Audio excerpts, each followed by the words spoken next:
ninka waxaan u malaynayaa dhimasho aad u qurux badan inuu soo doontay haye kaali maxaad doonaysaa qaabkee rabtaa inaad u dhimato adiga miyaan marka hore ku dilaa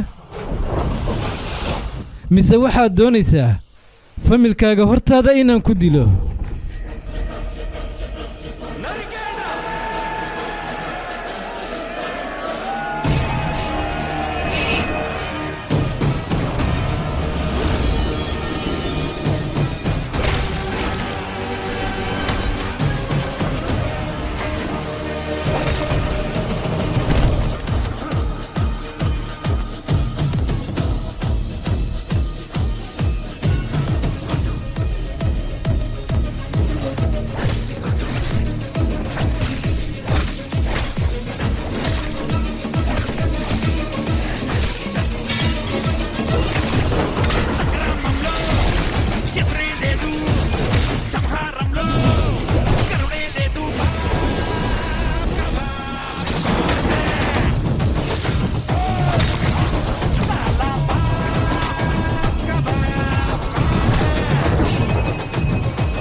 idagaysta dhammaantiin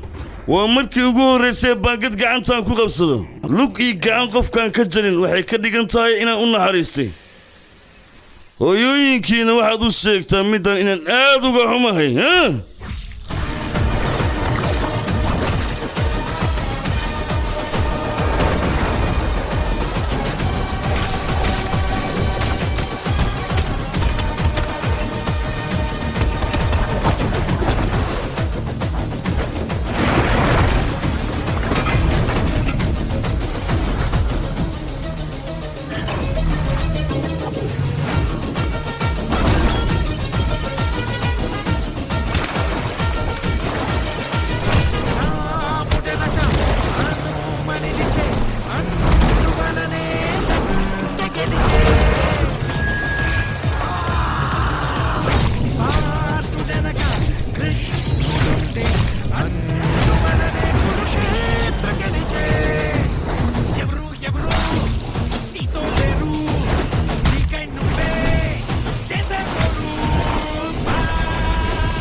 haye dhaqsada gurigiisa gala dhammaantoodna madaxa ka soo wada gooya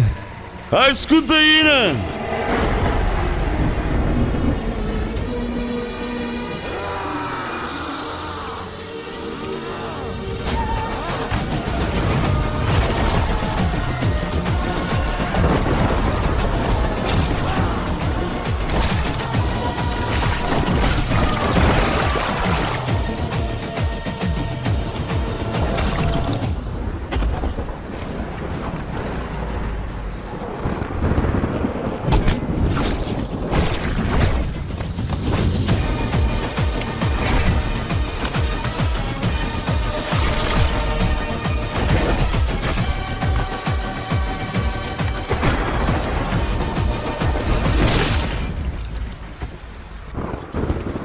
walaashay sanduuqii qalabka awey walaal dhanka midig ayuu yaalaa